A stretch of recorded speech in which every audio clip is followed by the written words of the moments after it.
গ্রামের বাড়িতে আসার পরে বেশ কিছুক্ষণ পরে এত অন্ধকার হয়ে গিয়েছে, দেখতেই পাচ্ছেন আকাশ একদম মেঘলা হয়ে গিয়েছে, দেখতেই পাচ্ছেন অনেক ঝড় বৃষ্টি হবে। তো এই যে দেখেন আকাশটা এত ভার হয়ে আছে। যখন ঢাকা থেকে আসছিলাম তখন কিন্তু কোনো মেঘ ছিল না, বৃষ্টি ছিল না, আকাশ একদম ভালো ছিল। তো গ্রামের বাড়িতে পৌঁছানোর পরে ঠিক আধা ঘন্টা পরেই দেখে একদম রাত হয়ে গিয়েছে। আর এই যে দেখেন এত পরিমাণের বাতাস আর হচ্ছে বৃষ্টি নেমে গিয়েছে দেখেন। আর টিনের চালের উপরে যখন বৃষ্টির শব্দ হয় শুনতে কিন্তু খুবই ভালো লাগে। আমার মতো এমন কে কে আছেন এই টিনের চালের উপরে বৃষ্টির শব্দটা শুনতে ভীষণ পছন্দ করেন, অবশ্যই কিন্তু কমেন্ট করে জানাবেন। তো এই যে দেখেন, দেখতেই পাচ্ছেন এত অন্ধকার হয়ে গিয়েছে, মনে হচ্ছে যে একদম রাত হয়ে গিয়েছে। এখন কিন্তু মানে সকাল 10টা-11টার মতো বাজে। তারপরে দেখেন কি অবস্থা। আমার এই ভিডিওটার কাছে এবং দূরে যায় যেখান থেকে দেখছেন সবাইকে অসংখ্য ধন্যবাদ। সবাই সম্পূর্ণ ভিডিওটা দেখে সুন্দর একটা কমেন্ট করবেন। আপনাদের কমেন্টগুলো পড়তে আমার কাছে বরাবরই খুব ভালো লাগে, সেটা সবসময় আমি আপনাদের সাথে শেয়ার করি। এত পরিমাণের বৃষ্টি হচ্ছিল দেখেন, ঘরের ভিতরে অলরেডি বৃষ্টি চলে আসছে আর ফার্নিচারগুলো একদম ভিজে একাকার হয়ে গিয়েছে।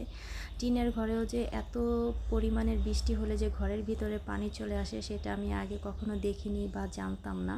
তো এই যে দেখেন খাট অলরেডি ভিজে গিয়েছে, সব ফার্নিচার ভিজে গিয়েছে। আর এখন বৃষ্টিটা একটু কমেছে আর উঠান বাড়িগুলো দেখেন কি অবস্থা হয়ে আছে পাতা পড়ে, দেখতেই পাচ্ছেন।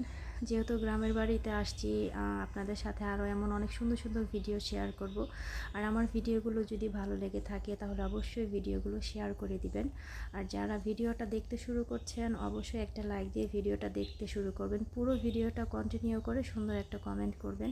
তো বৃষ্টি অলরেডি থেমে যাওয়ার পরে ঘরের লুকটাই পুরো চেঞ্জ হয়ে গিয়েছে। আমি সব কিছু গুছিয়ে নিয়েছি, বিছানার চাদরটা উঠিয়ে নিয়েছি, আর যেখানে যা পানি পড়েছিল সব কিছু একদম ক্লিন পরিষ্কার করে নিয়েছি। যেহেতু ছোট বেবি আছে, যার কারণে আসলে সব কিছু পরিষ্কার আগে থেকে করে নিতে হয়। তো দেখতেই পাচ্ছেন এগুলো কিন্তু অলরেডি সব ভিজে গিয়েছিল, সেগুলো কিন্তু এখন আমি সব পরিষ্কার করে নিয়েছি। আর বৃষ্টিটা যখন থেমে গিয়েছিল তারপরে দেখেন এখনকার পরিবেশটা। তো এখানে যে পাতাগুলো দেখতেছিলেন সেগুলো কিন্তু ক্লিন করে নিয়েছি, কিন্তু এখনও অনেক উঠানে পাতা পড়ে আছে, সেগুলোও ক্লিন করতে হবে। তো যখন মানে বৃষ্টিটা একদম থেমে গিয়েছিল তখনকার পরিবেশটা দেখেন, মাশাআল্লাহ এত ভালো লাগছিল। আপনাদের কাছে কেমন লাগছে অবশ্যই কিন্তু কমেন্ট করে জানাবেন। আর ভিডিওটা কেমন লেগেছে সেটাও কিন্তু কমেন্ট বক্সে জানাতে ভুলবেন না। তো দেখছেন কত সুন্দর ওয়েদার। আর আমার শাশুড়ি এখানে জানলা দিয়েছে গাছ উঠানোর জন্য। তো জানলাটা কেমন হয়েছে সেটা অবশ্যই জানাবেন। তো আমার এই ভিডিওটা আপনাদের কাছে কেমন লেগেছে অবশ্যই কমেন্ট করে জানাবেন। ভিডিওটা ভালো লাগলে অবশ্যই একটা লাইক দিবেন আর ভিডিওটা শেয়ার করে দিবেন। সবাই অনেক বেশি ভালো থাকবেন, সুস্থ থাকবেন। আল্লাহ হাফেজ, আসসালামু আলাইকুম।